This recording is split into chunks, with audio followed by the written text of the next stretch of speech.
বলো।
So we intend to start right at 4 o'clock. It's about 5 minutes from now.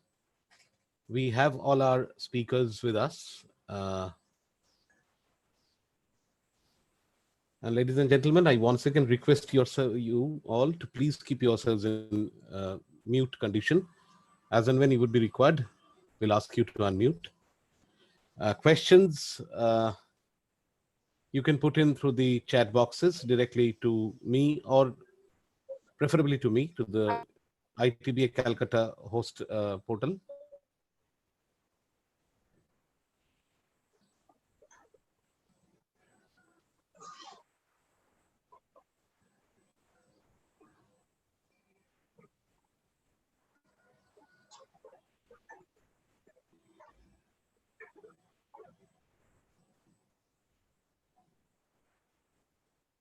Participants are also requested, if they put on their videos, please be careful about the frames and the backdrops.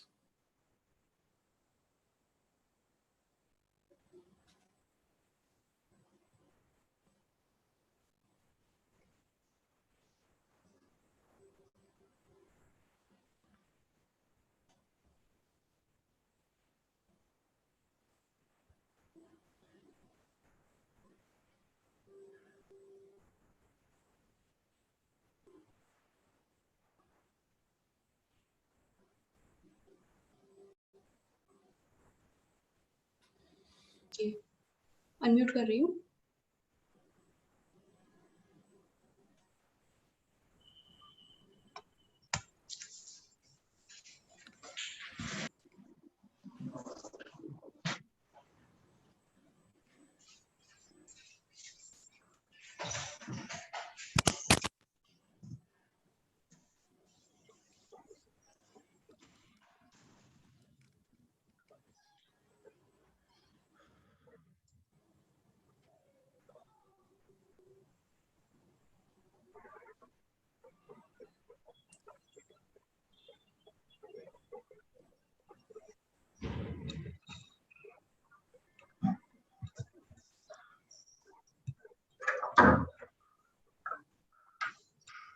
ঋতু আমার ছবিটা আসছে না কেন রে? দেখ তো, এই ছবিটা আসছে না।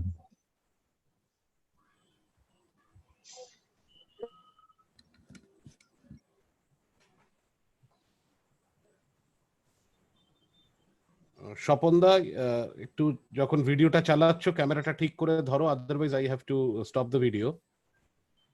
তোমার camera holding position is not correct, স্বপনদা।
Siddhartha, start. A very good evening to all of you, ladies and gentlemen. Today we would be having our second webinar jointly in association with the Tax Advocates Association of Bengal and Legal Relief Society. And Income Tax Bar Association Calcutta would be hosting this primarily.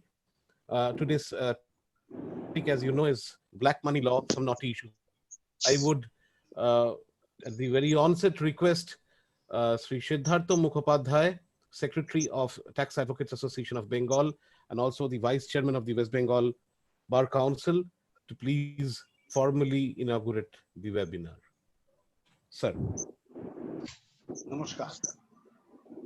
Thank you, Siddhartha, for inviting me to the webinar and providing me the opportunity to deliver the inaugural address. I heartily welcome the learned speakers and the viewers at the webinar today, organized jointly by Income Tax Bar Association, Tax Advocates Association of Bengal, and Legal Relief Society. Is it audible? Am I audible? I welcome Sri P.M. Jagtap, Honorable Vice President ITAT Kolkata branches, as the chief guest to this insightful session. It is our great pleasure to have with us Sri J.P. Khaitan, Senior Advocate of Calcutta High Court, as the guest speaker.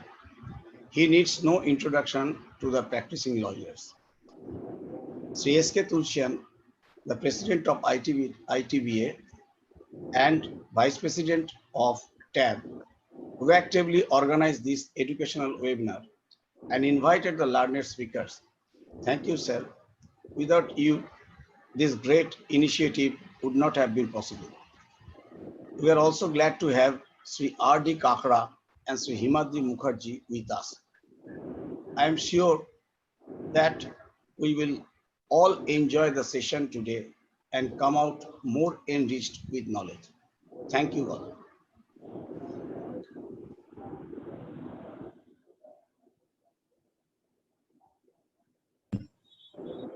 Not audible.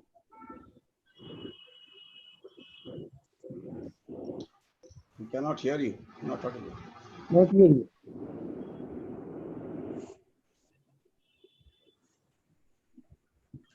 You are not Siddhartha, bolo. audible. Hello. You are not audible.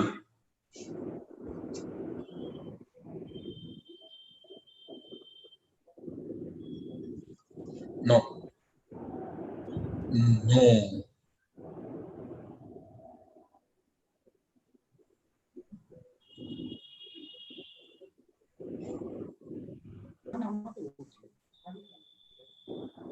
Not audible.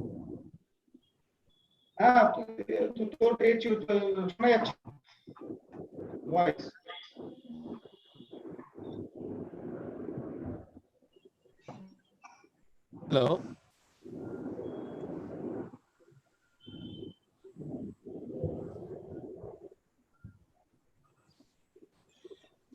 Himadri দা তুমি চালাও। Mr. Kakra. Yeah, audible. ঠিক আছে। শোনা যাচ্ছে না, শোনা যাচ্ছে না, শোনা যাচ্ছে না। Hello. হ্যাঁ, হ্যালো, শোনা যাচ্ছে না, শোনা যাচ্ছে না। শোনা যাচ্ছে না? না না না, তো ওখান থেকেই আছে। খুব খুব হালকা, খুব হালকা এখন শোনা যাচ্ছে। Hello. Now. হ্যাঁ, হ্যালো। Hello. Now এখন audible. কি ঠিক আসবে? এখন এলে কি ঠিক আসবে ছবিটা? তখন ছবিটা সামনের দিকে আসছিল। স্বপনকে মিউট করো।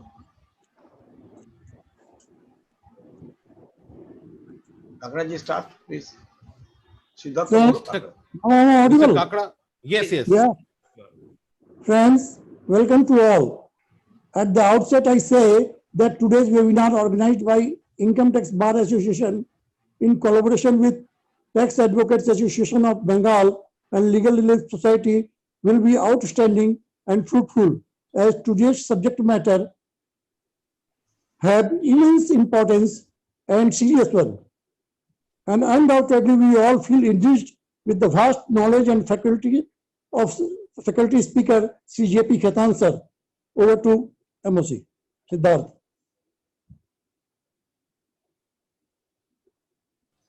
Thank you, sir. I would now request our president, Sri S.K. Tulsian, President of the Income Tax Bar Association, Calcutta, to please address the gathering and introduce our chief guest for the evening. Honorable Vice Chairman, Bar Council of West Bengal, Sri Siddhartha Mukherjee, the Chairman of the Legal Relief Society, Sri R.D. Kakra. Today, we have the distinction of having a panel of two distinguished and noble dignitaries who are loved, respected, regarded, and honored for their simplicity, honesty, knowledge of law of income tax, and their path-breaking career, where they have done many such acts for which we are all indebted to them. The task of introducing respected Sri J.P. Khaitan is that of our chief guest to the audience. I have been assigned the task for our honorable chief guest, Sri P.M. Jagtap, who is presently the Vice President of Calcutta Zone Income Tax Appellate Tribunal. Born and brought up in Pune, Honorable Sri Jagtap Sahib completed his commerce graduation from Pune University in the year 1981. Thereafter, he completed the course of Chartered Accountancy and practiced as a Chartered Accountant in Pune for almost 13 years. He joined the Income Tax Appellate Tribunal as an accountant member in the year 2000 and worked in the capacity in Jodhpur, Nagpur, Delhi, Mumbai, Hyderabad benches. He was posted to Calcutta in 2015 and after elevation as Vice President in the October 2018 has been holding the charge as Vice President of Calcutta Zone with distinction. During his tenure, the Income Tax Appellate Tribunal of with more than 20 years of his experience has truly been part of an era which is an era of distinguished judgment delivered by the tribunal during his stewardship. Sri Jagtap Sahab has, during his 20 years career, made many special benches and have been a party and an author to many distinguished judgments delivered by him in the various benches. I had the honor of representing various cases before him in Delhi and in Calcutta. My son Sasi also had an occasion of representing a path-breaking judgment before him before the Bombay Tribunal. When he was posted in Delhi as member, I had represented a case before him, that of the Sheraton International Inc. versus Deputy Director of Income Tax, reported in 106 TTJ 620. There was a very controversial issue on which there was no clarity. That was whether the fees received for the services rendered by Sheraton International to the ITC group in their hotel division will represent the fees for technical services, royalty, or a business receipt.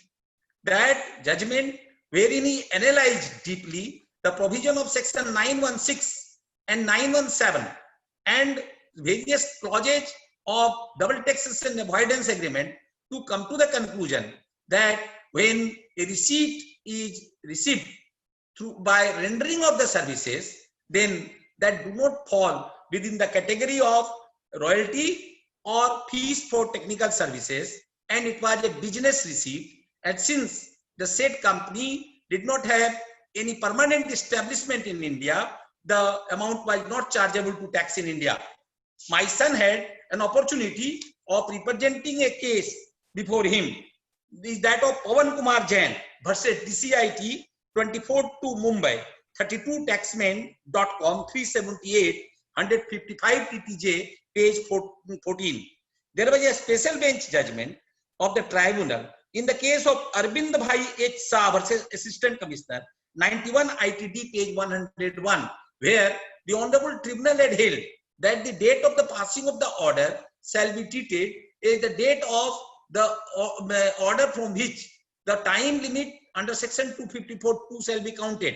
In this case, what had happened, the order which was passed ex parte by the tribunal in 2006 was delivered to the SSC in 2012 through the assessing officer. The question arose, what was the date of the order, passing of the order? Explaining the judgment of the special bench reported in 91 ITT page 101, he held that is the date of the communication of the order, which shall be treated as the date of the passing of the order, and on thereafter the time limit for expiry of the application under section 254(2) shall be counted from the date of the service of such notice. Another very important judgment of ITIT Mumbai, a special bench in the case of Tata Communication Limited versus ACIT, reported in 130 ITD page 19. This was the issue was about the time during which the stay granted by the tribunal under section 254(2)(a shall continue. Here, the time limit prescribed was 365 days. Now, if there is a time prescribed, but for the no fault of the SSC, if the order could not be delivered within 1 year's time, will the time limit for the grant of a stay expire? In his path-making judgment, he held no. Where the SSC is not at fault, the provisions for grant of stay will continue, and the tribunal shall have the power to extend that. This issue had come up before the Bombay High Court also, and the Bombay High Court duly confirmed the said judgment. Another special bench in the Mumbai of ITO versus United Marine Academy, 130 ITR, page 113. There was a issue whether the provision of section 50 and section 50C, both being the deeming provision, can apply for the purpose of computing capital gain under section for the purpose of section 48 as to the cost of acquisition. The honorable bench, which was the judgment authored by the honorable vice president, it was held that both being in the distinct field, both deeming provisions shall apply, and they shall have a reference to section 48 of the Income Tax Act. And then the honorable bench had an occasion to deal with the judgment of Hukumchand Mill 63 ITR 232 Supreme Court and Mahalakshmi Textile Mill 66 ITR 710, which were duly distinguished by him in this judgment.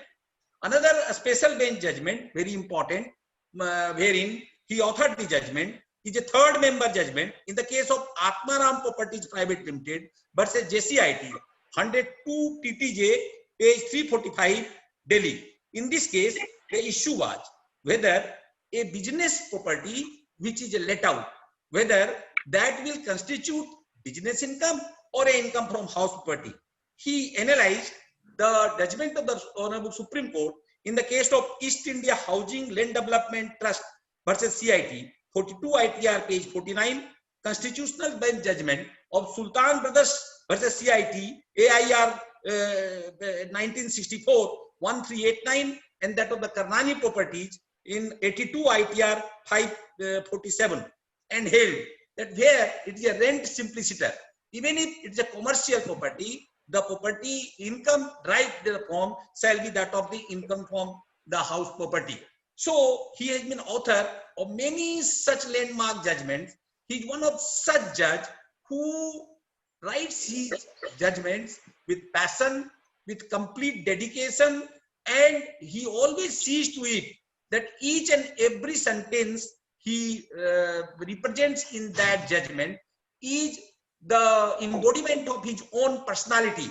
So therefore, there has been hardly any occasion where the judgments passed by him has been deferred to. I am sure that as a chief guest for the occasion, he will be conducting the proceeding beautifully for the audience, and the audience will be enlightened with his presence. Thank you so much. Thank you so much, sir. I once again request the House, before I hand over the proceedings to Honorable Sri Jagtap Ji, Please keep yourself muted. As and when you would be required to speak, you would be asked to unmute. Thank you so much. Sir, I would hand over the proceedings to our chairman of the day, Honorable Shri P.M. Jagtap, Vice President, ITAT Kolkata Benches. Thank you very much. The learned speaker of today's webinar, Senior Advocate Sri J.P. Ketanji, office bearers and members of Income Tax Bar Association, Calcutta, the Tax Advocate Association of Bengal, and Legal Relief Society. Ladies and gentlemen, first of all, I would like to thank the organizers of this webinar for inviting me as chief guest on this occasion and giving me an opportunity to interact with all of you online in this webinar. I would also like to thank Sri Tulsianji for the good and encouraging words he has spoken about me. But I always believe that any judicial order or judgment is the reflection of the arguments raised by the learned representatives of both the sides. So if any judicial order or judgment is good, I think credit equally goes to the arguing counsels who have put forth their arguments and who have assisted the court or the judge to come to that judgment. Anyway, the topic of today's session is black money law, some knotty issues. As we all know, the government of India has focused on the black money peril both within the confines of India and the sums of money parked abroad. The problem of black money which gets rooted and parked abroad is further aggravated due to round tripping of such money to India through complex cross-border structures and devious utilization. There is no uniform definition of black money in the literature or economic theory, and the several terms with similar connotations have been in vogue. All these terms usually refer to any income on which the taxes imposed by government or public authorities have not been paid. Several estimates on the quantum of black money circulating and parked overseas are doing the rounds, including speculation on how it could impact the GDP growth rate. The government of India, in its endeavor to reinforce its commitment towards tackling the peril of the parallel economy, and in an attempt to bring money of that nature back to India, brought out a legislation in the form of Black Money, Undisclosed Foreign Income and Assets, and Imposition of Taxes Act 2015, which in short is called Black Money Law. This is a separate mechanism to regulate the issue of foreign income and assets which have escaped the Indian tax net. The purpose of today's session is to provide the participants an understanding of the nuances of the new legislation of the Black Money Act. As we all know, prior to the enactment of the Black Money Law, the government had also amended the Income Tax Act to provide powers for the tax authorities to collect tax in relation to undisclosed foreign income and assets of residents in India. Considering that Black Money Law, especially Section 4, subsection 3 of the same, outs the applicability of income tax law, it is important to understand the interplay between the Black Money Law and Income Tax Act. It is also interesting to understand the scope of applicability of both these laws on undisclosed foreign income and assets outside India of the residents in India and to reconcile the same. The issue of consequences of notification number 1790 issued on July 1st, 2015 is also relevant in the context of the exact date of applicability of the provisions of Black Money Law. There are certain provisions contained in the Black Money Law, such as subsection 1 of section 48, read with clause C of section 72, the constitutional validity of which is being questioned. It is also necessary to understand the scope of charging section 3 in the light of the definition given in other relevant provisions of the Black Money Law. Today, we are fortunate to have eminent speaker in the form of Senior Advocate Sri J.P. Ketanji to enlighten us on this important topic. He is a qualified chartered accountant, and while studying law, he delved in the chamber of renowned Senior Advocate Sri R.N. Bajoria-ji. After completing the law, he enrolled himself as an advocate in the year 1983 and has been practicing in direct and indirect taxes since then. He has argued many landmark cases before the Honorable Calcutta High Court, wherein important propositions of law have been propounded. The list of such cases is quite exhaustive, and I will quote only few of them for the sake of brevity. In the case of Jagan Mohan Kapoor, reported in 211 ITR 271 and represented by Sri J.P. Khetanji, it was held by the Honorable Calcutta High Court that market value for an earlier period cannot be computed by reversing the operation of the cost of inflation index and treating it as a shrinkage index. In the case of CIT versus Kishan Lal Singh, argued by Sri J.P. Khetanji, reported in 260 ITR 481, it was held by the Honorable Calcutta High Court that a property genuinely let out several years earlier cannot be treated as vacant for determining the notional annual value on the basis of current rate. It was held that the old agreed rent represents the rent that can be expected from the let out property. In the case of Ganapati Dilcom versus Union of India, decided recently in the year 2019 and reported in 102 Taxman.com 367, Sri J.P. Khetanji successfully argued the proposition that Benami Transactions Prohibition Amendment Act 2016 cannot be applied to the transactions entered into before its enactment. He also successfully argued the proposition that subsidy receipt as a capital receipt is not a part of book profit under section 115 JB of the Act in the case of PCIT versus Ankit Metal Power Limited before the Honorable Calcutta High Court, which is reported in 416 ITR 591. As I have already said, this list is only illustrative, and there are several cases where Sri J.P. Khetanji has assisted Honorable Calcutta High Court with his legal acumen and knowledge to arrive at the correct proposition of law. Recognizing his contribution in the legal field, he was designated as a senior advocate by Honorable Calcutta High Court in the year 2005. Due to his preoccupation before the Honorable Calcutta High Court, he appears sparingly before the tribunal only in important cases. But it is always a very pleasant and learning experience to hear him on legal as well as factual matters relating to direct tax laws. I'm sure that after hearing him today on the important topic of black money law, all the participants of this webinar will get enlightened and enriched on the subject. Thank you very much. Thank you so much, sir. And before I request our guest speaker, Sri J.P. Khetan, to take up the proceedings, I once again request all of you to please keep yourself muted. Please keep your camera in a good and reasonable frame, which doesn't compel us to stop your video. And please keep yourself muted. As and when you would be required to speak, we would ask you to unmute. Any questions you can put in the chat box. Thank you. Handing over the proceedings to Sri J.P. Khetan, the guest speaker of the day, Senior Advocate, Calcutta High Court. Sir. Members of this honorable members of this August Assembly, I am most grateful for the very kind words said about me. Now, the subject of discussion today, the law itself, is fairly new, and there are not many precedents available to provide guidance. So I would really regard today's discussion as an exploratory mission.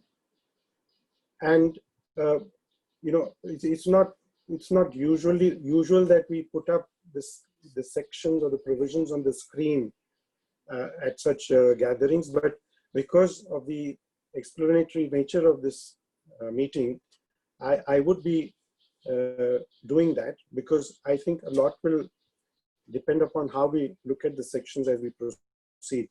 So the law itself, it has been mentioned that by our previous speakers, that it is the object or the purpose of this law is to bring to tax undisclosed foreign income, whether income held as such, earned as such, or held in the form of an asset. So therefore, the taxation is sought to be achieved even in respect of income earned in the past but held in the form of an undisclosed foreign asset. Now, without getting into other details, let us have a look at the certain provisions of the Act itself, and then we will analyze them. So Sonam, can you please put up the slide? We can start with section 1.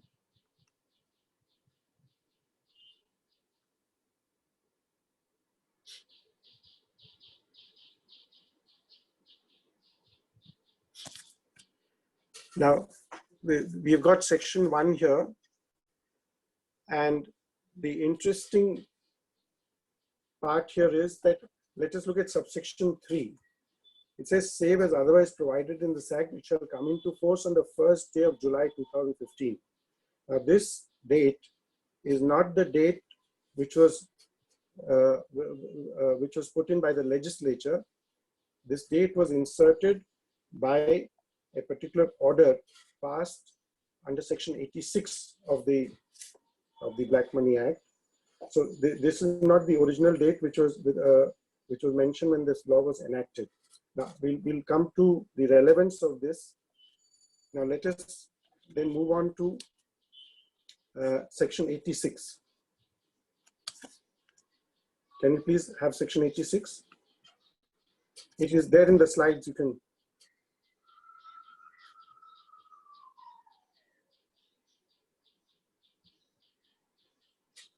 Yeah, so section 86, it says, if any difficulty arises in giving effect to the provisions of this act, the central government may, by order not inconsistent with the provisions of this act, remove the difficulty. So the power is given to the central government to remove a difficulty. Therefore, it is a very limited power. And the question is whether this power enables the government to actually legislate, because when the lawmakers decided to make the law with the date, with the start date as 1st April 2016, could the central government, in exercise of the power to remove difficulty, alter that very date? Now let us see why this particular order, this power was exercised. Let us now look at section. Now we'll go sequentially. Let us go to section 3.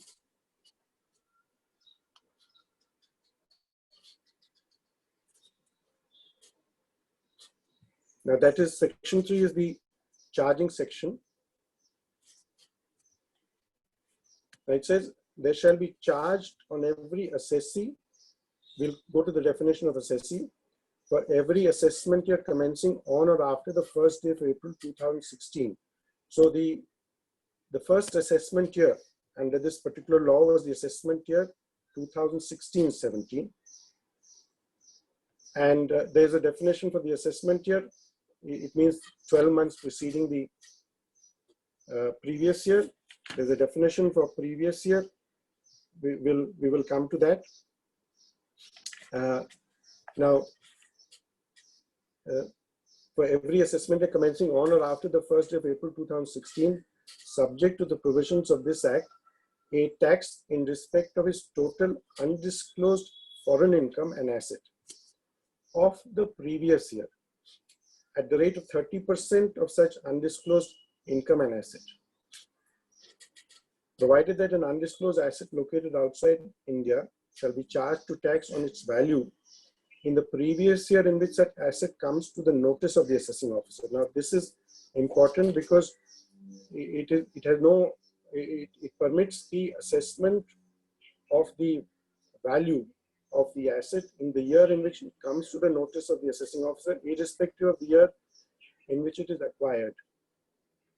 And then subsection 2 says, for the purpose of this section, value of an undisclosed asset means the fair market value of an asset, including financial interest in any entity, determined in such manner as may be prescribed. But that prescription is made by the rules. So this is basically the charging section. Now if we look at the definitions in section 2, we will first see the definition of assessee. The definition of assessee in section 2, subsection 2. Now this definition was originally as originally enacted, applied only to a resident in India. The resident as defined in Section 6 of the Income Tax Act. But this clause was amended by the Finance Number 2 Act 2019 with retrospective effect from the commencement from 1st July 2015 to even cover persons who were residents at the time when the income was earned or the asset was acquired, but later on became non-residents or not ordinary residents. So, because people who had, say, left India and become non-residents could not escape the coverage by this particular law by saying that, well, we do not fall under the definition of the assessee, as laid down in the statute. So this has been brought about to cover even those people who have, say, become non-residents subsequent to the acquisition or earning of the income outside. So this is the definition of assessee. Then can we go to the next definition, please? I think it's previous year, 2(9), previous year.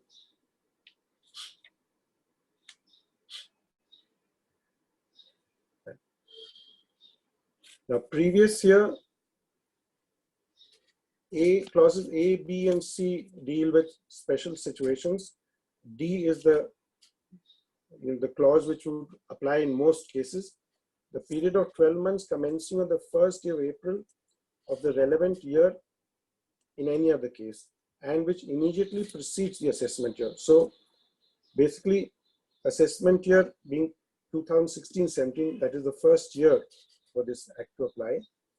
The previous year for that year would be the financial year 2015-16. Now, let us look at the definition of undisclosed foreign income and asset in section 2 clause 12.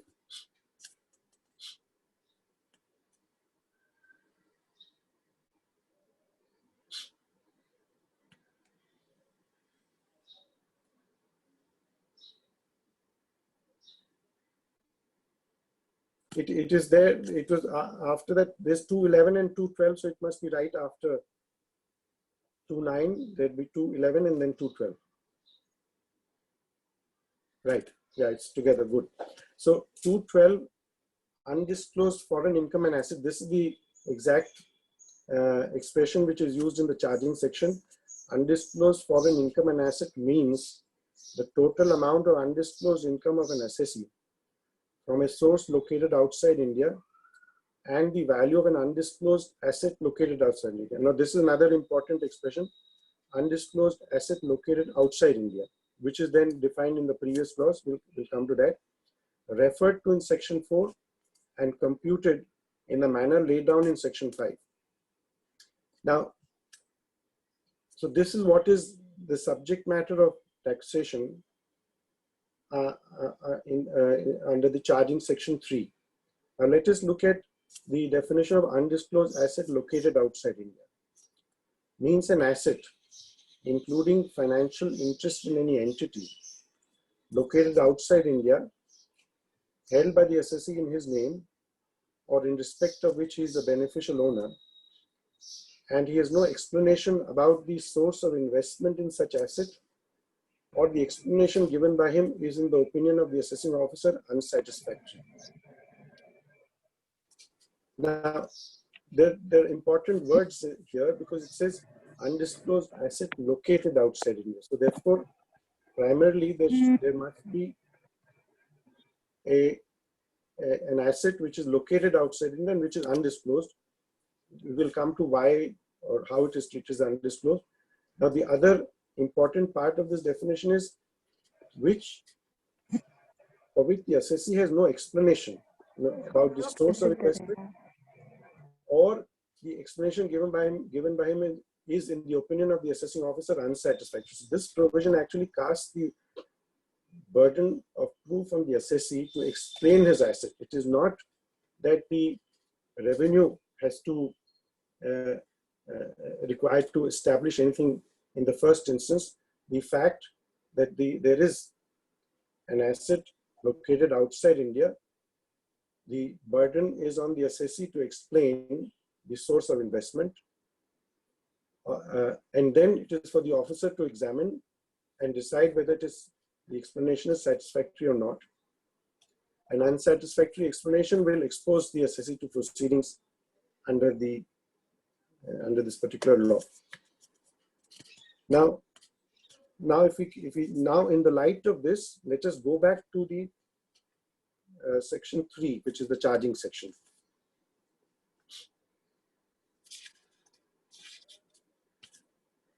Now let us have a look at this again. There shall be charged on every assessee for every assessment year commencing on the 1st of April 2016, subject to the provisions of this Act, a tax in respect of its total undisclosed foreign income and asset of the previous year at the rate of 30% of such undisclosed income and asset. Now, and then the proviso talks about the undisclosed asset, which is to be charged to tax on the value in the previous year in which it comes to the notice of the assessing officer. Now, as far as income is concerned, and we will also see this when we look at section 4, as far as the subject matter of assessment, if it is income, then that income must be earned during the previous year, because the charging section speaks about charging of tax for every assessment year in respect of the total undisclosed foreign income and asset of the previous year. So the income must be of that previous year. Therefore, it must be, say, if we are looking at the assessment year 2016-17, then that income must be of the financial year 2015-16. Now, if that income is not of that year, then the section does not authorize the taxation of that amount in the assessment year 2016-17.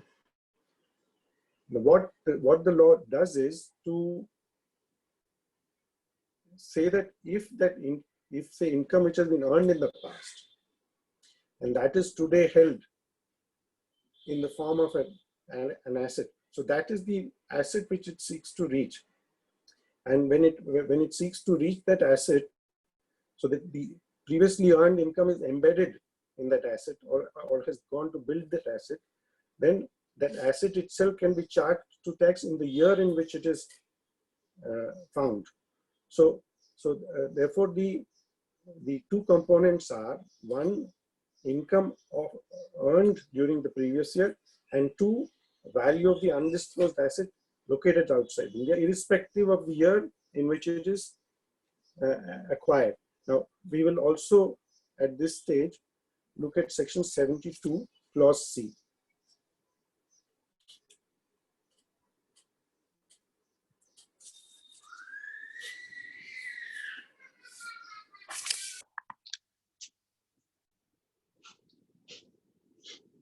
Now, 72C,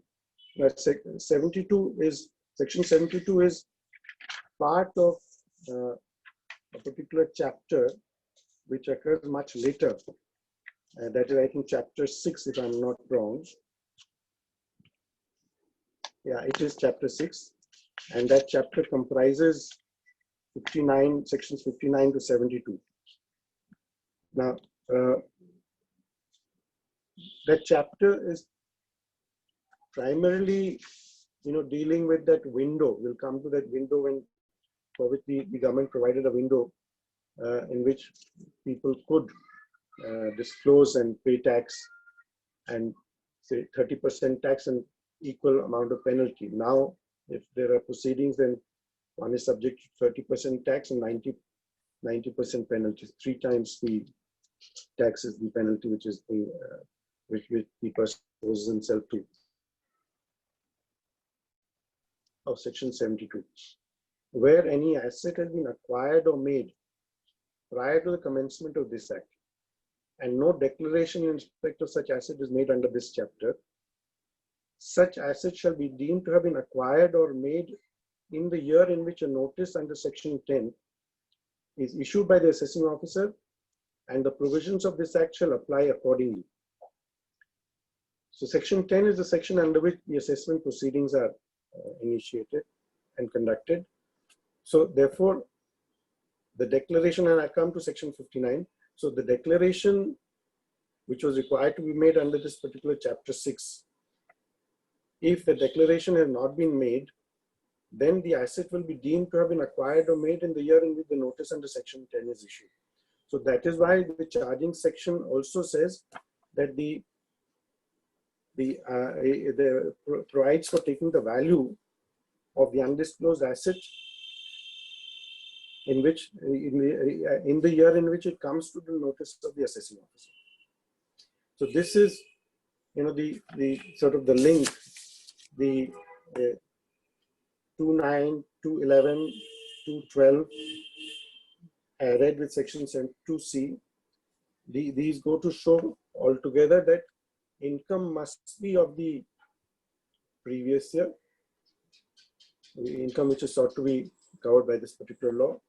The asset could have been acquired at any time, but it is being brought into that year because it has come to the notice of the assessing officer during the previous year. And the asset obviously represents the income which had gone into in building it up. Now we will go to section 4.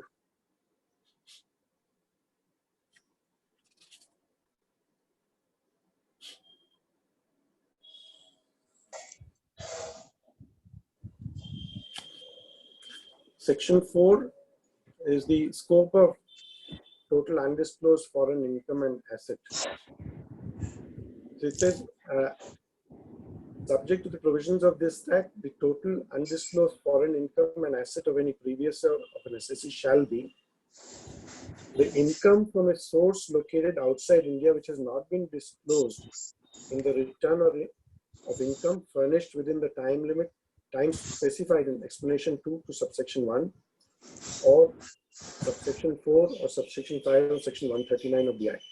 So if I have filed a return within the time but I have not disclosed the income from a source located outside India, that is the first part. Then B, income from a source located outside India in respect of which a return is required to be furnished under section 139 of the Income Tax Act, but no return of income has been furnished within the time specified in explanation 2 to subsection 1 or under subsection 4 or subsection 5 of section 139. So this is the case where the return is not filed or not filed in time. So if I have not disclosed it, then that can again, I'll correct myself, if I have not filed the return within the time, then that again results in the income being treated as undisclosed for the purpose of this law. And then clause C, the value of an undisclosed asset located outside India. So for this clause, there is no reference to any return because the value of the asset is going to be taxed on the basis that it represents the income earned and accumulated in the form of the particular asset.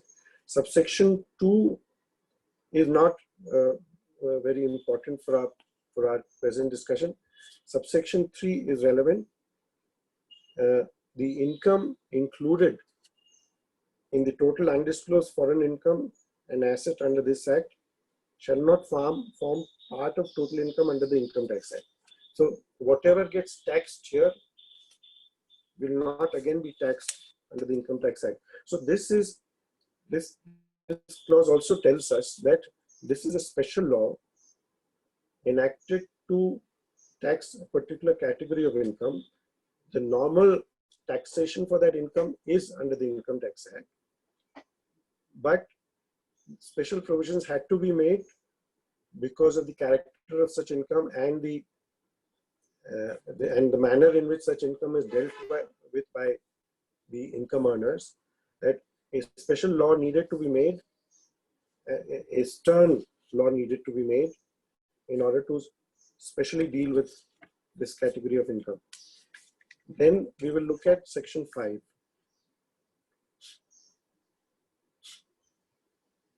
Now, here I will go straight away to 5.1 II. In computing the total undisclosed foreign income and asset of any previous year of an assessee, there is no deduction in respect to any expenditure, etc. Then any income which has been assessed to tax for any assessment year under the Income Tax Act prior to the assessment year to which this act applies, or which is assessable or has been assessed to tax for any assessment year under this act, shall be reduced from the value of the undisclosed asset located outside India if the assessee furnishes evidence to the satisfaction of the assessing officer that the asset has been acquired from the income which has been assessed or is assessable, as the case may be, to tax. So the object of this provision is to deduct from the value of the asset income which has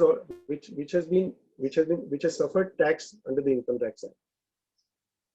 Prior to the, so if I have legitimately earned income within the country or even outside, but which has suffered tax here, and if I use that income to acquire the asset, so then to that extent the value of the asset will be reduced.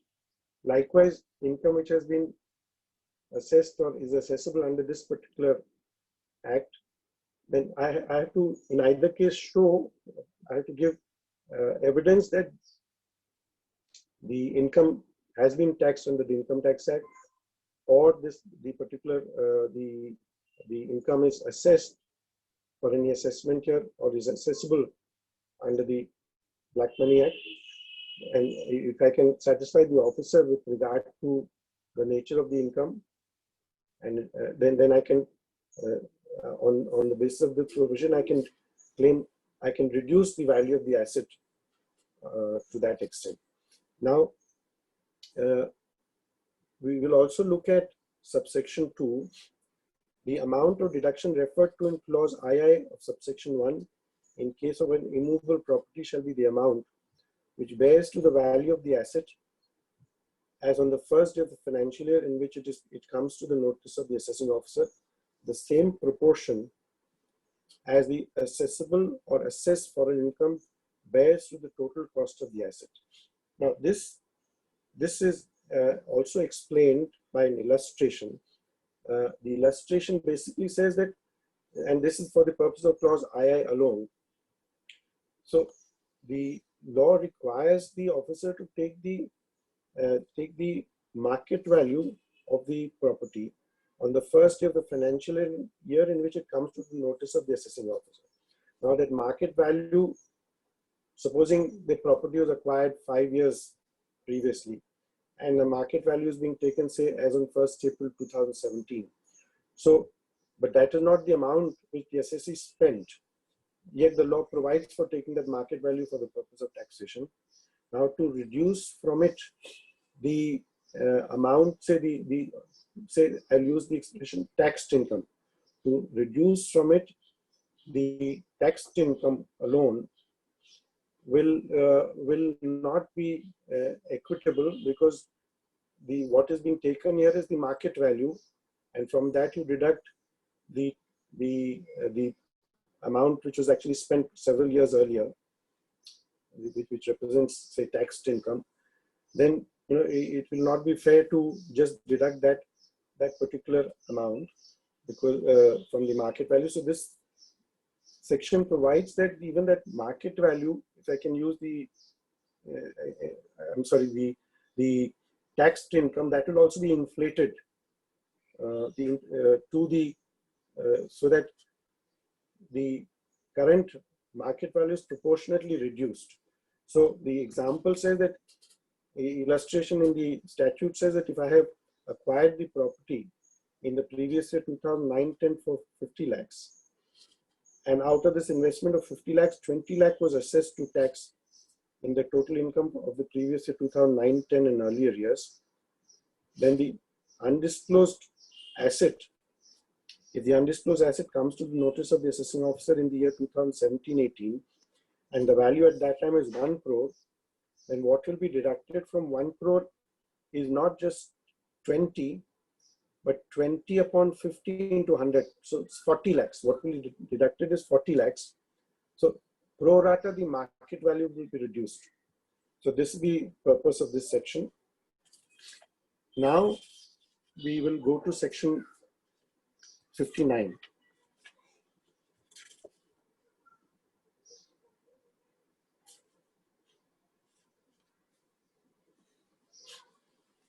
Now, this is that chapter 6, and this was the window which was provided.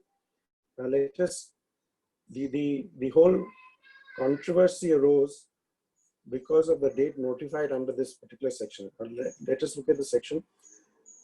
Subject to the provisions of this chapter, any person may make on or after the date of commencement of this act. Now the original date of commencement was 1st April 2016. But on or before a date to be notified by the central government in the official gazette. So the last date for the declaration was to be notified. A declaration in respect of any undisclosed asset located outside India and acquired from income chargeable to tax under the Income Tax Act for any assessment year prior to the assessment year beginning on the 1st of April 2016. So assessment year prior to the assessment year beginning the 1st of April 2016. So assessment year 15-16 or earlier. So that is the cutoff year, so to say. It must be an assessment year prior to assessment year 16-17. So that is up to assessment year 2015-16. For which he has failed to furnish a return under section 139. Or, well, the word or is not used, but this disjunctive, which he has failed to disclose in a return of income furnished by him under the Income Tax Act before the date of commencement of this Act. C, which has escaped assessment by reason of the omission or failure on the part of such person to make a return under the Income Tax Act or to disclose fully and truly all material facts necessary for the assessment or otherwise. Therefore, assessment year, let us take the assessment year 2015-16, the return for which was due according to section 139(1). There were different dates, as we know, for individuals, companies, transfer pricing cases. So the first due date was 31st July 2015. Then there was another due date for a different category, 30th September 2015. There was a third due date of 31st October 2015. And the last due date was 30th November 2015. So these were the due dates for the returns for the assessment year 2015-16. Now, viewed in that background, having regard to the due dates, the law as it was made, it was to come into force on the 1st of April 2016, well after those dates. Now, there's some importance of the due dates here, because what was done was the date which was notified. Okay, can we at this stage go to notification 1791, please? Dated 1st July 2015.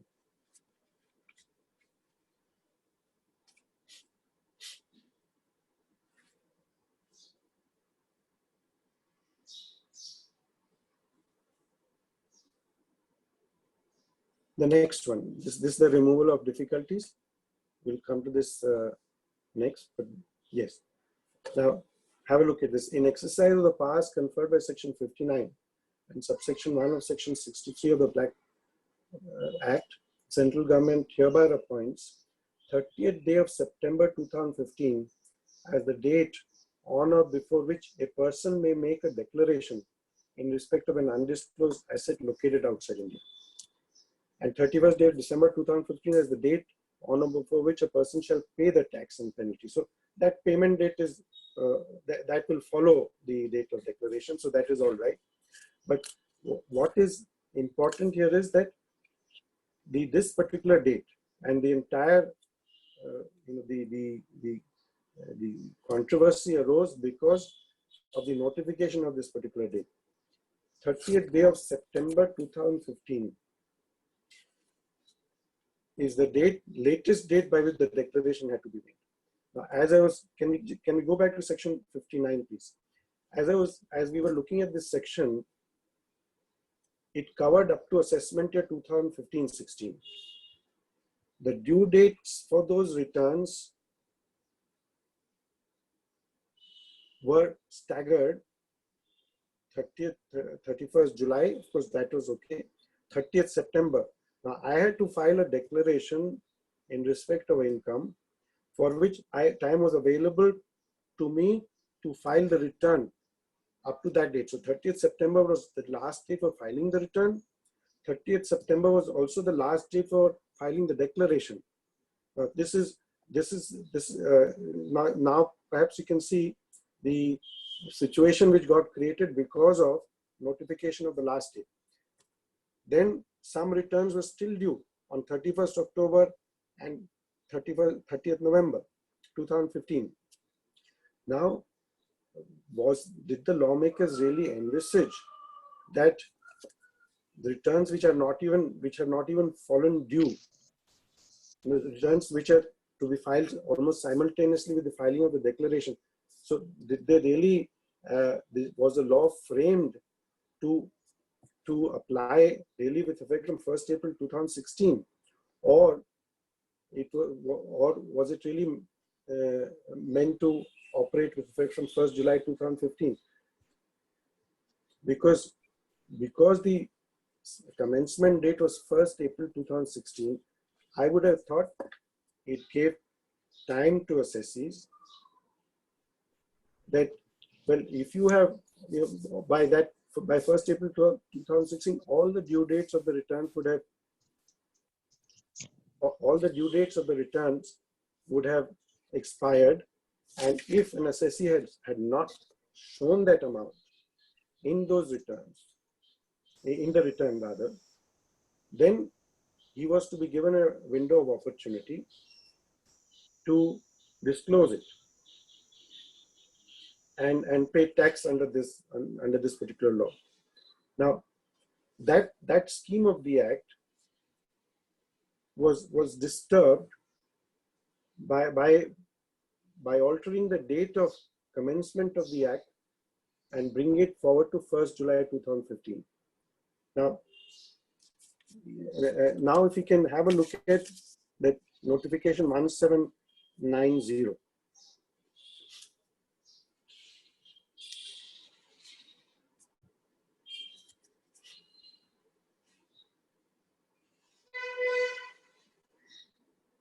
This one we have seen, 1790, the previous one. Now this bit, the font is a little small. Yeah, no, that's nice. Yes. Now let us look at this carefully. Whereas the Black Money Act received the assent of the President on the 26th May 2015, and whereas subsection 3 of section 1 of the Act provides that, save as otherwise provided in the Act shall come into force on the 1st of April 2016. And whereas subsection 1 of section 3 of the Act provides for charging of tax on undisclosed foreign income and assets for every assessment year beginning on or after the 1st day of April 2016. And whereas under subsection 1 of section 3 of the Act, undisclosed foreign income and asset of the previous year relevant to assessment year commencing on or after the 1st day of April 2016 is chargeable under the Act. And whereas the previous year is defined in clause 9 of section 2 of the Act means a period of 12 months immediately preceding the assessment year. And whereas section 59 of the Act relating to declaration of undisclosed foreign asset provides for making declaration by any person on or after the date of commencement of the Act, but on or before a date to be notified by the central government in the official gazette in respect of any undisclosed asset located outside India and acquired from income chargeable to tax under the Income Tax Act for any assessment year prior to assessment year commencing on the 1st day of April 2016. And whereas Section 60 of the Act provides for charging of tax on undisclosed foreign asset declared under Section 59 on the value of such asset on the date of commencement of the Act. And whereas the Act passed by the Parliament received the assent of the President on 26th day of May 2015, and therefore the provisions of this Act cannot be given effect prior to 26th day of May 2015, irrespective of the fact that the assessment year beginning on the 1st day of April 2016 relates to the previous year commencing on the 1st day of April 2015. Now this was one premise. Now I would think it was an entirely erroneous premise, because it is well known that in a principle of taxation that the law as on the 1st day of the assessment year applies. So if the law was in place and it provided that the first year of assessment is the assessment year 2016-17, and if the law itself came into force on the 1st day of April 2016, it was there was nothing wrong with the law. It was entirely effective and applicable for the assessment of 2016-17. So the suggestion here that and therefore the provision of the Act cannot be given effect prior to 26th day of May 2000. The fact that the assessment year beginning on the 1st of April 2016 relates to the previous year commencing on the 1st day of April 2015. Then, and whereas a difficulty has arisen in interpreting the expression date of commencement of the Act and giving effect to the provision of sections 59 and section 60, which may be construed as 1st day of April 2016. Whereas the chargeability of tax under the Act is for assessment year commencing on or after the 1st day of April 2016, relevant to the previous year commencing on or after the 1st day of April 2015. Now, therefore, in exercise of the powers conferred by subsection 1 of section 86, the central government hereby makes the following order to remove the aforesaid difficulty. And you know what was done was, kindly see subsection 2. In subsection 3 of section 1 of the Black Money Act, for the words, figures and letters 1st of April 2016, the words figures and letters 1st of July 2015 shall be substituted. Now, there was, as I pointed out to you, if you look at the scheme of the Act, charging section says assessment year 16-17 shall be the first year. Section 59 says you can make a declaration in respect of an asset acquired up to the assessment year 2015-16, and an asset which you know it has not been shown, the income has not been shown in the returns. So those returns, so therefore the returns were still due even on 30th September 2015. Some of the returns were still due for the assessment year 2015-16. So the structure of the statute was that it was to come into force from 1st April 2016, and it would apply for the assessment year 2016-17, and for the earlier period assessment up to the assessment year 2015-16, there was the window. Now that window had to be made available after the due dates for the assessment year 2015-16 had expired, due dates of filing the returns, because then only if it was not shown in that return is a question of filing a declaration. Now, because the executive decided to notify the last date for filing the declaration as 30th September, they actually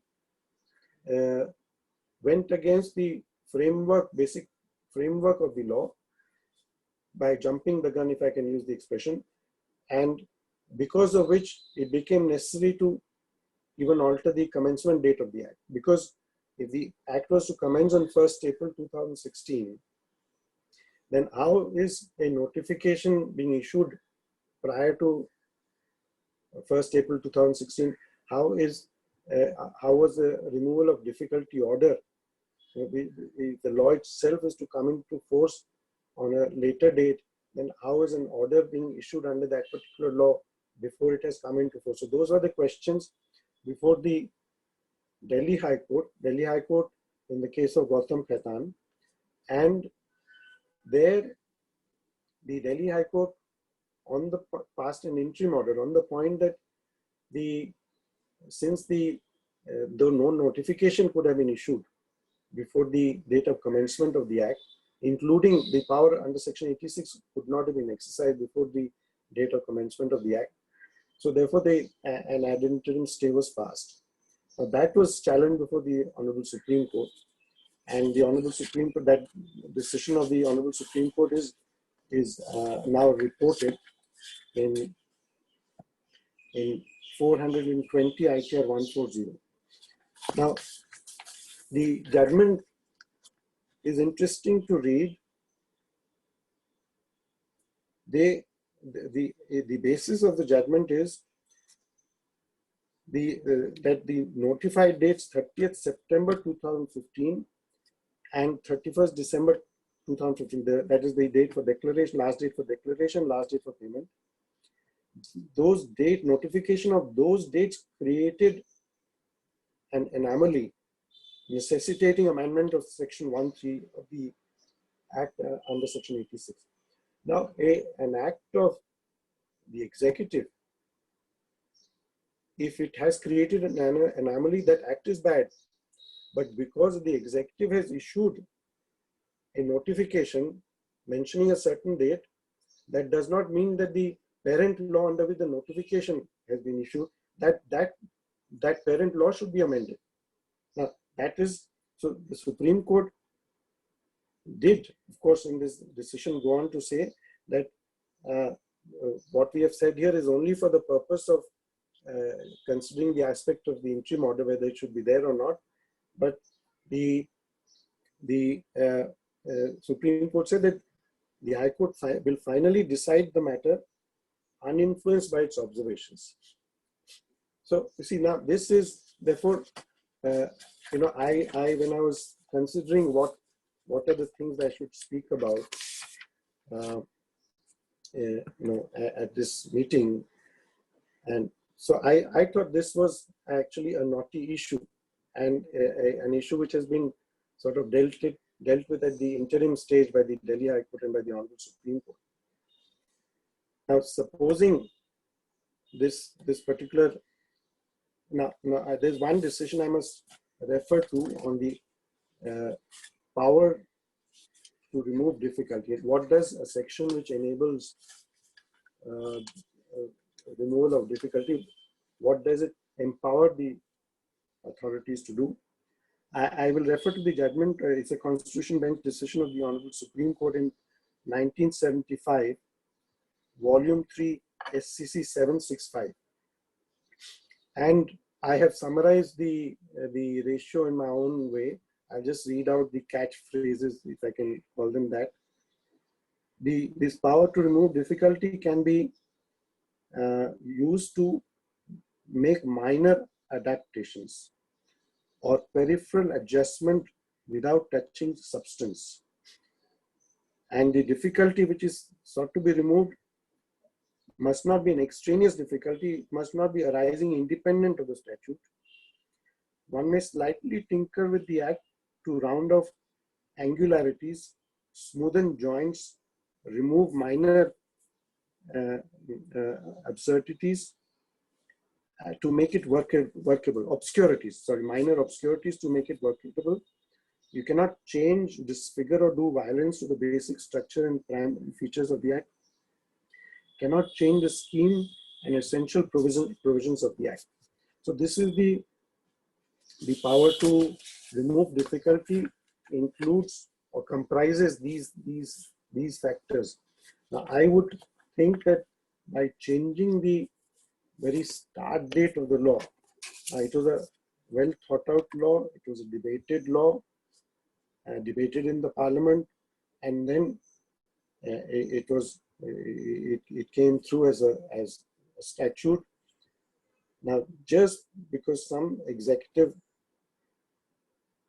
in the working of the government decided to set the cutoff date as 30th September, the basic scheme of the act had to be altered. And it was not really in keeping with the overall framework of the law, because I have mentioned that the fact that the due dates for the assessment of 2015-16 had not expired, not all the due dates had expired, and or the due date was expiry of the due date was corresponding with the last date on which the declaration could be made. So this is one aspect. It actually, the issue of this order amounted to really legislation, which power is not granted by Section 86. This particular order is inconsistent with the statute. There was no difficulty, and so this is one aspect which that order is held to be bad by the courts. Now, what would happen? There would be no valid notification under Section 59. So that window which was there in law, it would not be there. So there are actually very serious consequences, because the act would then come into force on 1st April 2016. Removal of difficulties order will go. The notification under Section 59 will go, because no notification could have been issued before 1st April 2016. So the window which was in law was not there. Factually, the window was there, but in law, the window was actually not there. Now that is a consequence of this particular order being set aside, should that come about. And so it would make a very big difference to the implementation of this law, should the challenge succeed. Because the other consequence would be that when we looked at Section 72C, it says, in respect of which a declaration had not been made. 72C, the presumption which is there in 72C, where any asset has been acquired or made prior to commencement of this act and no declaration in respect to such asset is made under this chapter. Such assets shall be deemed to have been acquired or made in the year in which the notice is issued. Now, even this presumption, this fiction would fail, because there was no valid law or no valid opportunity to make the declaration. So even the 72C will not, on the basis that there was a window of opportunity under Section 59 in the year 2015, this clause will not operate with reference to that, because there was no opportunity in law. As I said, very serious consequences would flow should this challenge succeed. So this is one part of the knotty issues. Now we quickly go to some of the other things, which will not take much time, because we have gone through the the essence of the law. We will now look at Section 48.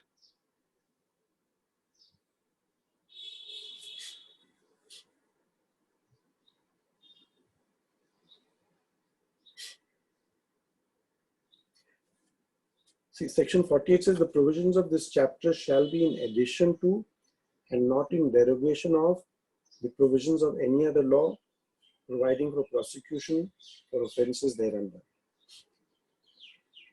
Now, the problem with this is that we have under the Income Tax Act, Section 276C, which provides for prosecution.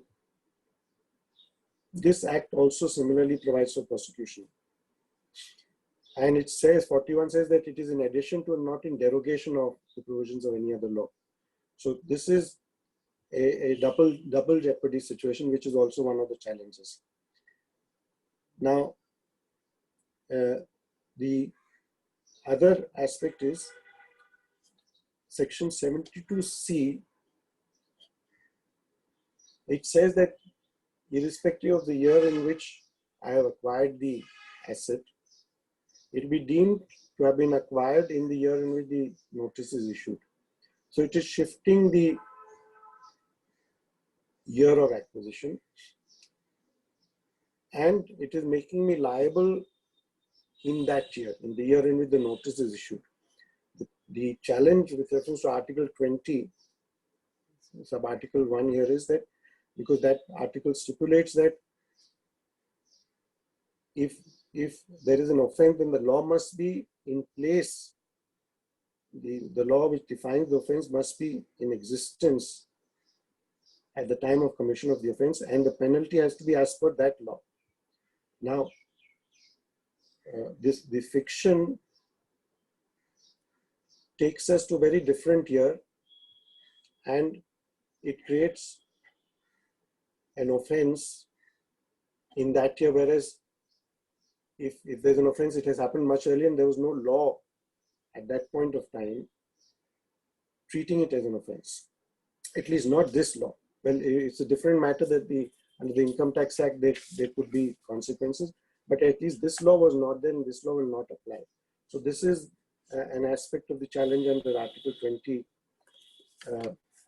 sub-article 1. Now, we have looked at the charging section. Now we'll briefly look at section 71 now.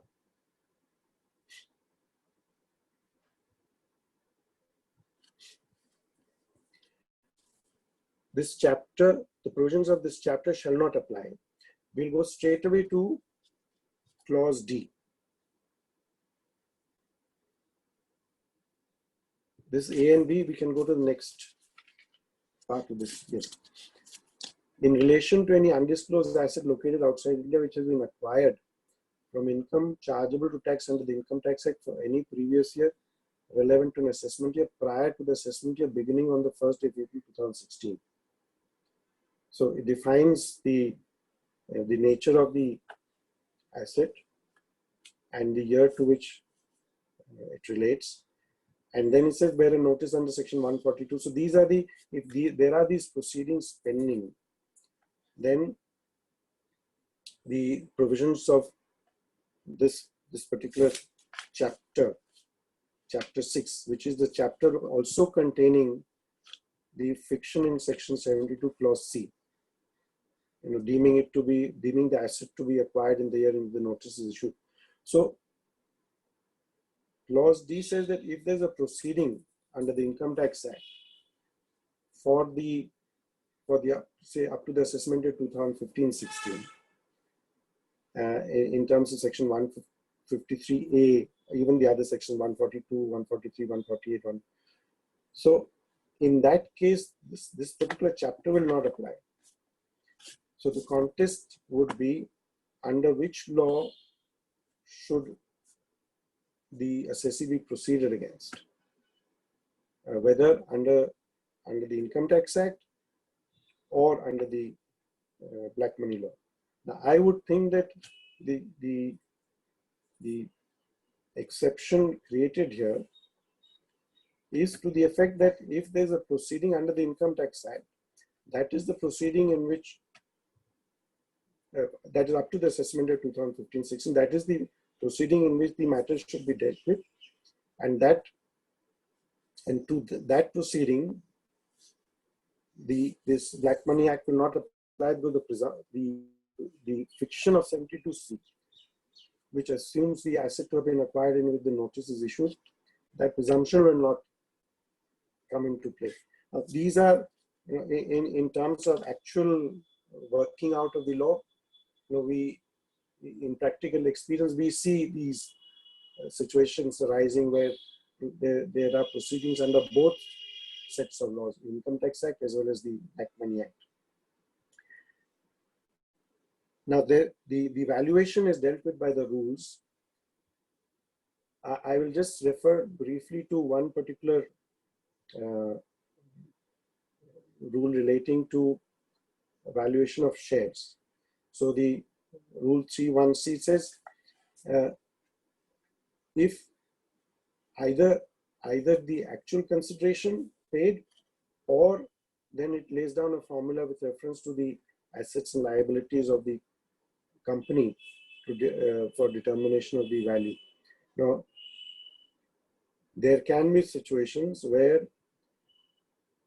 there is no cost of acquisition because, say, the assessee got a gift of the shares, and then at the point of time in the year in which the assessment is to be made the previous year, at that point of time, the particular entity had no assets or liabilities, in the sense that it had nothing on its books. There's nothing to support the face value even shown on the share certificate. So, it is a case where there is no value can be imputed. So, that is a situation where perhaps the act will not apply because there's nothing to tax. The computation machinery will fail. The last aspect is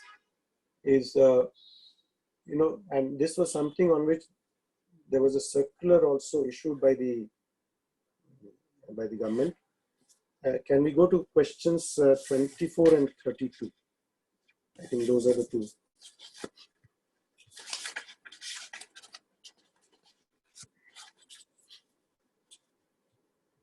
This is, yes, this is the circular 1st July. This deals with a case where a person who was a non-resident when he earned the income, when he acquired the foreign assets, and which he continues to hold now. And then, so which means that when he was a non-resident, the person earned income outside the country, which was not liable for tax here. He then invested, say, that money to acquire assets. And then when he comes back to India, he's not required to bring them back. They can remain there. And so therefore he continues to hold them. Then it was clarified that such a person need not file a declaration because there's no undisclosed. Undisclosed means income or asset which should have been, say, offered to tax under the Income Tax Act, but which has not been so offered. So therefore it was said that a non-resident will not be required to file a declaration in such a situation. Now, I would like to consider a situation that, say, after he comes back to India, and in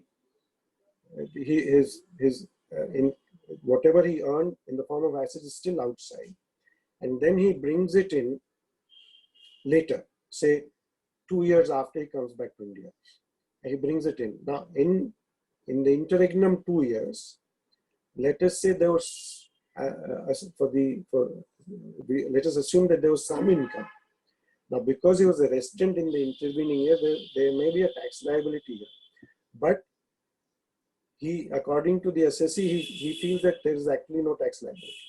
So he then brings his asset into India through the regular banking channels, and he goes ahead and invests the money under his own plan, and all this happens before this black money law came, before this enactment of 2015. Now, in respect of such an assessee, there is no undisclosed foreign asset located outside India because that asset has already come into India through normal banking channels. The income with which the assets was acquired, that was earned legitimately outside, in respect of it there was no liability or tax in India. Supposing there are transactions after he returned to India until the money was repatriated, for that interregnum, during that interregnum, there's some transaction on which there's a controversy. Now, and all this relates to pre-2015. So under which law should such a person be proceeded with? I would think the appropriate law would be the Income Tax Act, because the Income Tax Act contains provision. Such a person should be outside the coverage of the Black Money Act, because there will be no undisclosed foreign asset at any point of time in this case. The asset itself having come to India through regular channels and shown in his balance sheet and use to make investments in India. So these are some of the things which I sort of,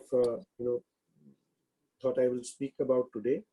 And there's much to be learned in this branch of the law, and I'm sure in the course of time we will do that. And I will conclude my my views at this stage. Thank you very much.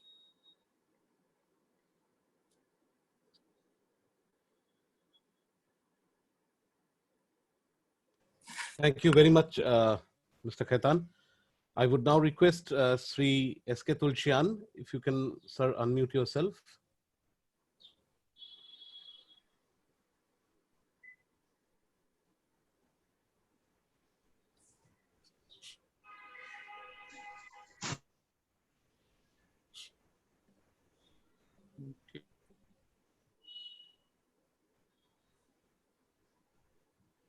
Sir, you need to unmute again. Yes. So we have a few questions which I had already sent to you, Mr. Tulsian. Yes, let me. Yes. If you can handle the question and answer session. Thank you. First of all, I must thank Khaitan Sahab for truly a wonderful exposition of the this black money law in such a beautiful and lucid manner. I think today in the country, he's the only person who could have presented this complicated statute in such a beautiful manner.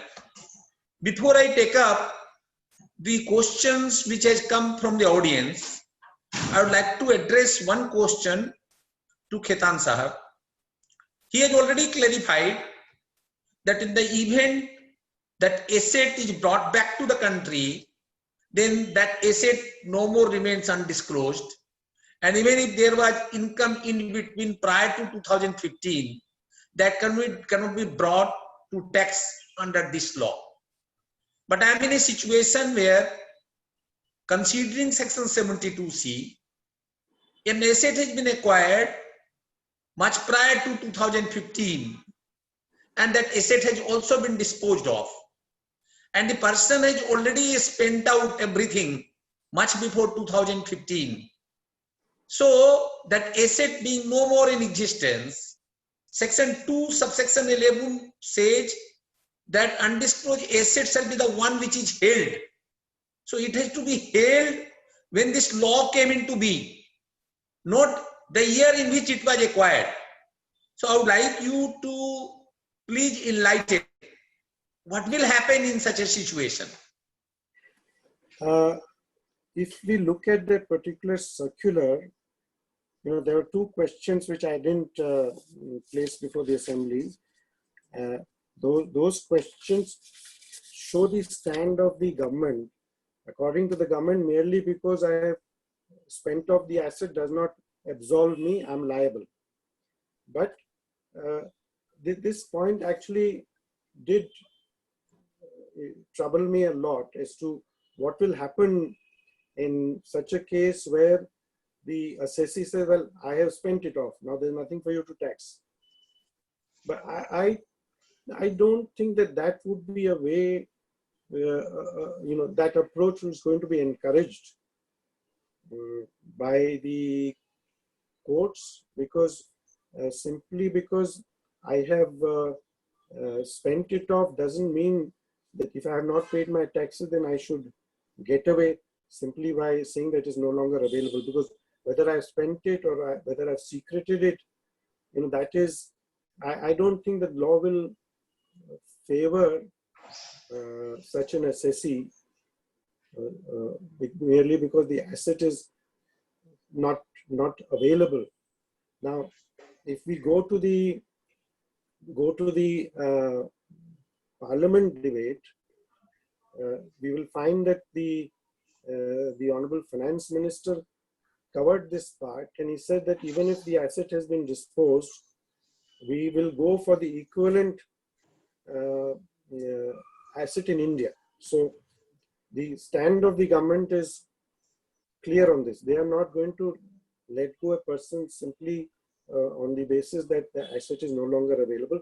We can, examine the nitty-gritties of the law, but it is not an interpretation which will find favor. That is my, prima facie view. No, my question attached to that is that of course being undisclosed income can be assessed under the Income Tax Act within 16 years under Section 148. But if that asset is not held on the date when this law came into being, then the asset held will not be there, because acquired cannot be equated with held. It is acquired, and acquired it is treated for the purpose of valuation, because the fair market value is treated to be the value as undisclosed asset for the purpose of taxation under this law. So if this asset evaporates much before this law came into being, that income is there that can be brought to tax under the Income Tax Act. Will the Income Tax Act apply, or this black money law will apply? Well, I can, from what little experience I have, I can tell you, if we show the court that there's an alternate law available for taxation and not this law, yes, that would be an acceptable route. Yes. So that argument can be built upon. Yes. That this particular asset is therefore outside the purview of this law. Yes. But there's a law in which it can be taxed. Yes. So that is something which will. So we can spend more time on this later. Yeah, this will. Another issue is about doctrine of election. Mm-hmm. The courts have invariably held that if there are two laws applicable to a particular thing, and if the authority decides to opt for one law, as we have seen in the declaration under Section 59, there are certain prohibited categories for those who were to make declaration under Section 59. If they fail under that prohibited category, you have rightly observed, they have to be covered by the Income Tax Act. Likewise, you are aware of the Gujarat High Court judgment of the Settlement Commission, where the Settlement Commission took it upon the Income Tax Act and settled the case, because both the avenues were available. And if the authorities have taken to doctrine of election by issuing notice under Section 148, or by starting the proceeding under Section 143(2) to assess on the basis of the information, or have issued notices under Section 131 on the basis of that to act on that, then having acted under that Income Tax Act, can they still proceed to switch over to black money law, or they have to confine to that doctrine of election? See, as I said earlier, the primary law for taxation is the Income Tax Act. And this is the special law.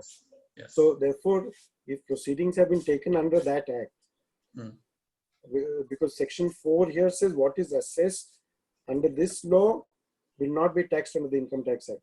So if the authorities have chosen to proceed under the Income Tax Act, then obviously that is the law which they want to apply, and not this particular law, because the Gujarat High Court judgment, I must also point out, though in that case the years were all prior to the coming into force of the Black Money, or the assessment years. So there and the Settlement Commission therefore, and the department said they chose to proceed under the Income Tax Act. Doctrine of election. Yes. That is what I am saying.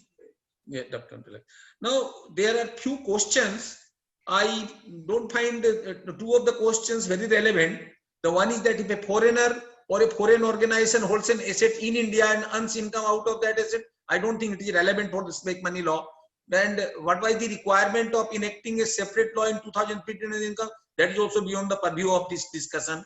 Can it be argued by the legislature that the offense in the year of detection is the offense of holding? Yes, that you have argued under Article 27, Article 1, because that is one area which relates to the year of the happening of the event and the enactment of the law. That of course you have argued. So on the third question, this is what Article 21 is referring to, whether if this year relates to the year much before this law came into being, or the assessment years for which information has come, but it pertains to the prior years, then being there is a additional offense, additional penalty, will that be that enactment can be held to be ultra virus the constitution?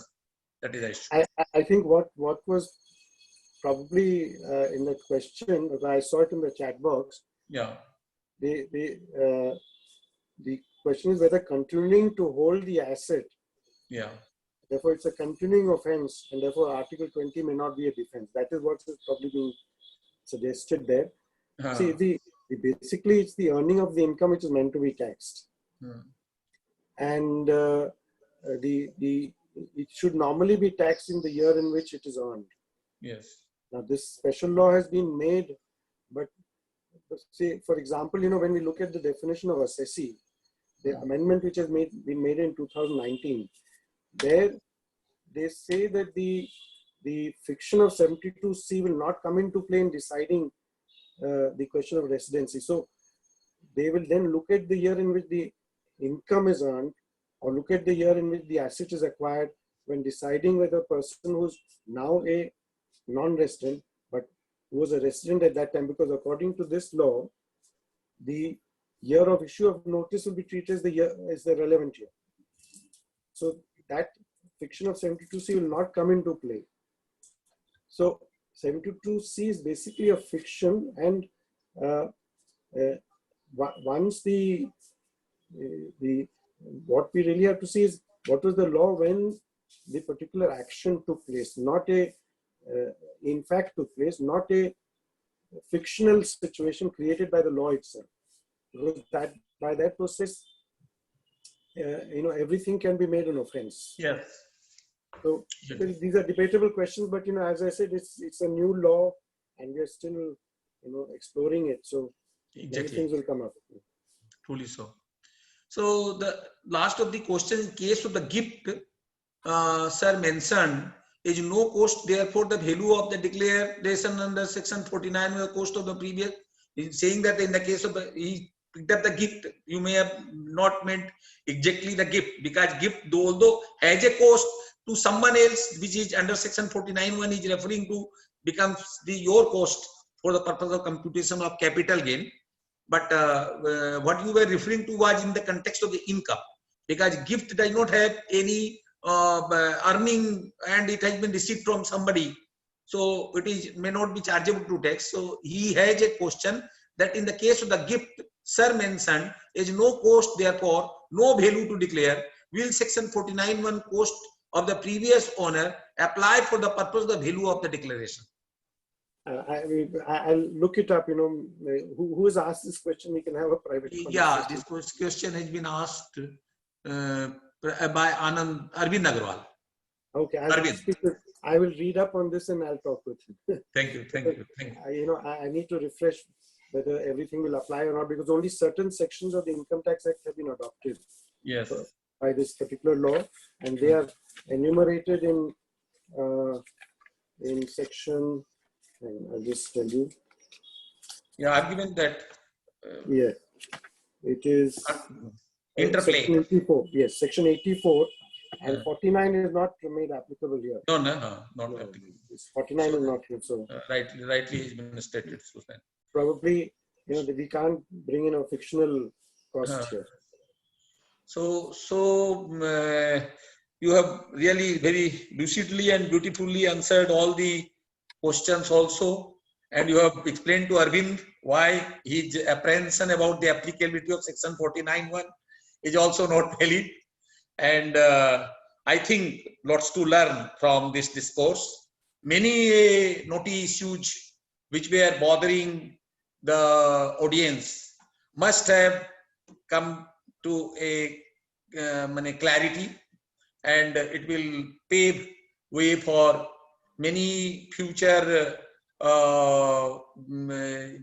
beautiful judgments in the light of the lights which you have shown, because the new legislation, appeals tribunals and high courts all will be emanating out of the various decisions which has been taken.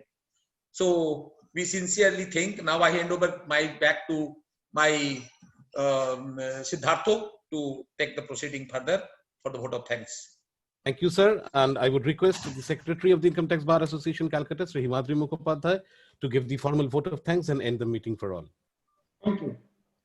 I, on behalf of the Income Tax Bar Association, Calcutta, will convey my sincere thanks to Honorable Sri PM Jagtap Sahab and for sparing valuable time for us.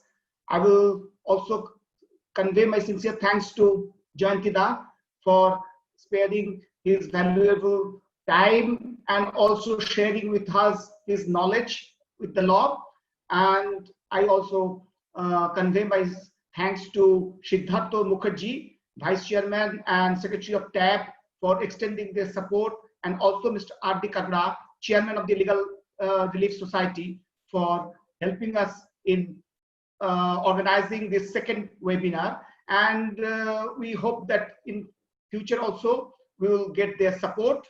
I also convey my sincere thanks to all the participants who have given the patient hearing, and our third webinar will be on next Wednesday, 17th June. So I will request everybody to be there. Thank you. Good night.